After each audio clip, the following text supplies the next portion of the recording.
मराठा समाजाला ओबीसीतून आरक्षण मिळावं या मागणीसाठी जरांगे पाटलांच्या नेतृत्वात मराठा समाजानं मोठा लढा उभारला। त्यानंतर सप्टेंबर 2025 पासून राज्य सरकारनं हैदराबाद गॅझेटमधील नोंदणीचा आधार घेऊन मराठवाड्यातील पात्र मराठा व्यक्तींना कुणबी प्रमाणपत्र मिळवण्याची प्रक्रिया सुरू झाली आणि राज्यभरात मराठा आरक्षणावरून तापलेलं वातावरण थंडावलं।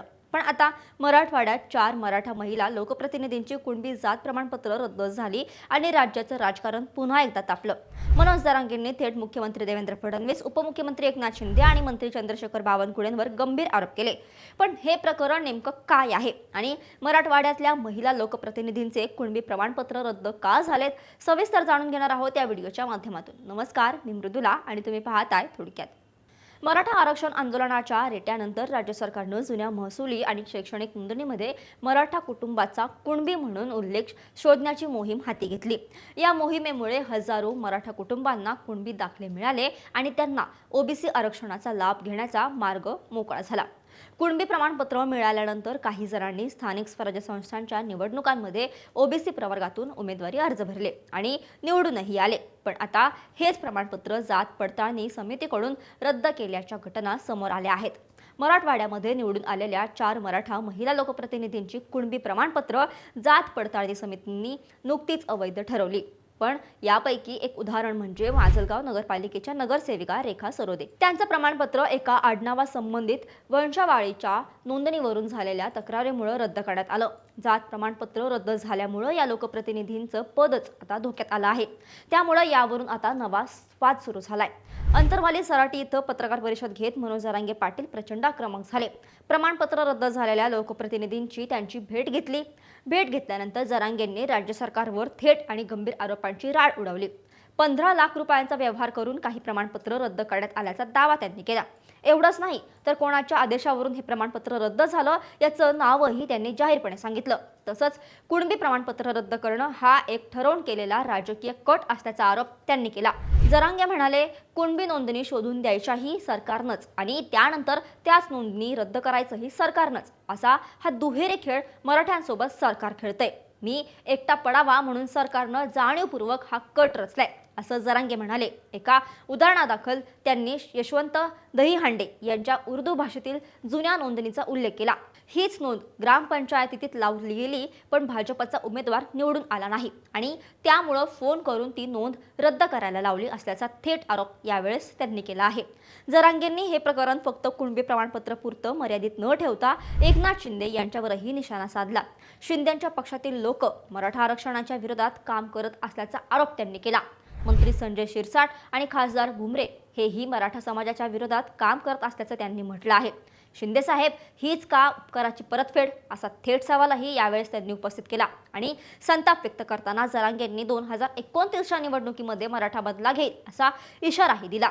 शिंदेंवर टीका केल्यानंतर जरांगेंनी आपला मोर्चा मुख्यमंत्री देवेंद्र फडणवीस आणि महसूल मंत्री चंद्रशेखर बावनकुळे यांच्याकडे वळवला आहे। बावनकुळेंबाबत बोलताना जरांगेंनी मोठा आरोप केला।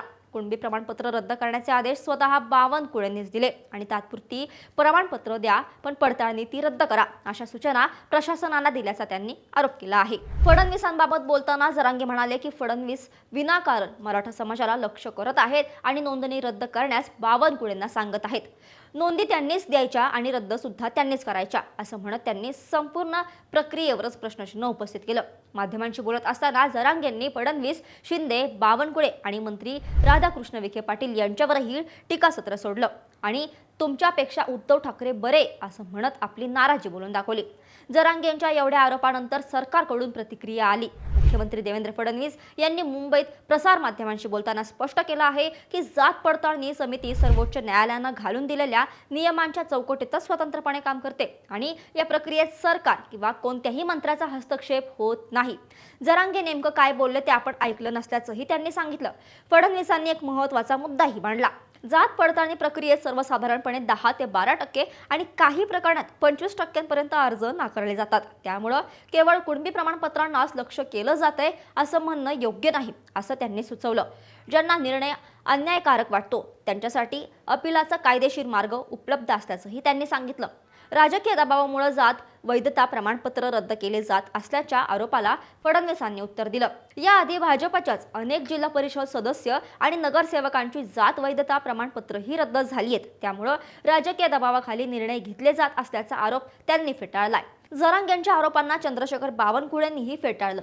बावनकुळे म्हणाले, माझी नार्को टेस्ट करा, त्यासाठी माझी पूर्ण परवानगी आहे. जात पडताळणी विभाग हा अर्धन्यायिक स्वरूपाचा असतो. जात पडताळणी समितीच्या कामकाजात कोणत्याही मंत्री किंवा लोकप्रतिनिधीला हस्तक्षेप करण्याचा अधिकार नसल्याचं त्यांनी स्पष्ट केलं आहे.